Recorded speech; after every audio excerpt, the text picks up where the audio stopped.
আসসালামু আলাইকুম। আজকে তৈরি করব আমের ক্ষীর। এর জন্য আমি দুধ নিয়েছি। দুধটা একটু গরম হয়ে উঠলে আমি এর ভিতরে পোলাও চাল, কালো জিরা, একদম ছোট ছোট যে চালটা সেটা দিয়ে দিয়েছি।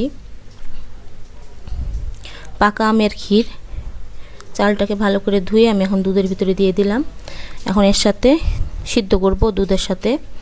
আস্তে জাল দিয়ে যে সিদ্ধ করে নিচ্ছি, দেখেন ঘন হয়ে গেছে। চালটা একদম ভাতের মতো গলে গেলে যখন দেখব যে একদম গলে যাচ্ছে, তার ভেতরে আমি চিনি দিয়ে দিব। দুধ দেখেন লেগে গেছে।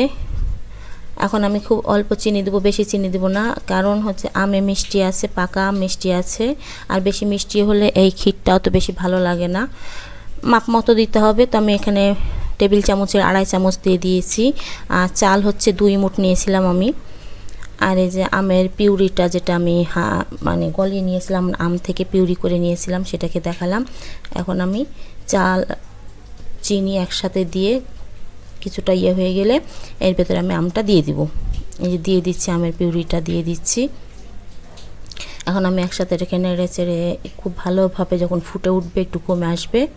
আর এটা আমি একটু পানি দিইনি, আমেও না, আম তো পাকা আম, এখানে তো পানি দিতে লাগবে না। আর দুধেও না, চালটা সিদ্ধ করেছি সম্পূর্ণ দুধে, ঘন দুধে, এবং দুধটা সিদ্ধ হতে হতে অনেকটাই কমে গেছে। চালটা সিদ্ধ হওয়ার সাথে সাথে খেতে খুবই সুস্বাদু হবে, ভালো লাগবে। এর সাথে আমি কিন্তু পানি মিক্স করিনি। তো এই সিদ্ধ হয়ে যায় একদম শেষ মুহূর্তে। তো আমি এর ভিতরে একটা খালি এলাচ ফল দিয়েছি যেন সেন্টটা আসে, যেহেতু ক্ষীর একটু ভালো লাগবে অবশ্যই, সেজন্যই দেয়া। তো আমি একটা এলাচ দিয়ে দিয়েছি।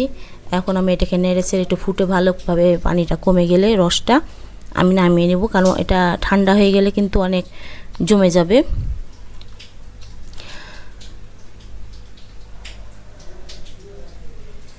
অবশ্যই আপনারা একটু আমাকে জানাবেন আমার আমের ক্ষীরটা কেমন হয়েছে, বলবেন। হয়ে গেছে, যে তুলে নিচ্ছে, একদম হয়ে গেছে। আমি এখন বাটিতে তুলে নেব। আর এটা গরম গরম একসাথ, ঠান্ডার একসাথ, তো এটা ঠান্ডাতে বেশি ভালো লাগবে খেতে। গরমের সময় যদি ঠান্ডা ঠান্ডা খাওয়া যায় খুবই ভালো লাগবে। তো আমি এটাকে বাটিতে তুলে নিব একটু ঠান্ডা করার জন্য। ফ্রিজে রেখে দিব। ফ্রিজে রাখবো বা বাইরে রাখবো, তো ফ্রিজে রাখলে বেশি ভালো।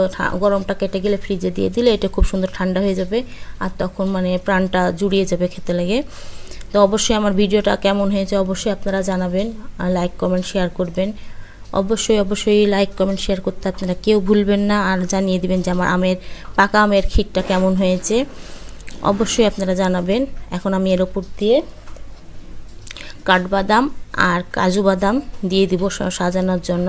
আমি এটা প্রায় 4-5 ঘন্টা রেখেছিলাম ঠান্ডা হওয়ার জন্য ফ্রিজে। আগে একটু নর্মাল বাইরে রেখেছিলাম, তারপরে যখন ওটার গরমটা কেটে গেছে তখন আমি ফ্রিজে রেখেছিলাম।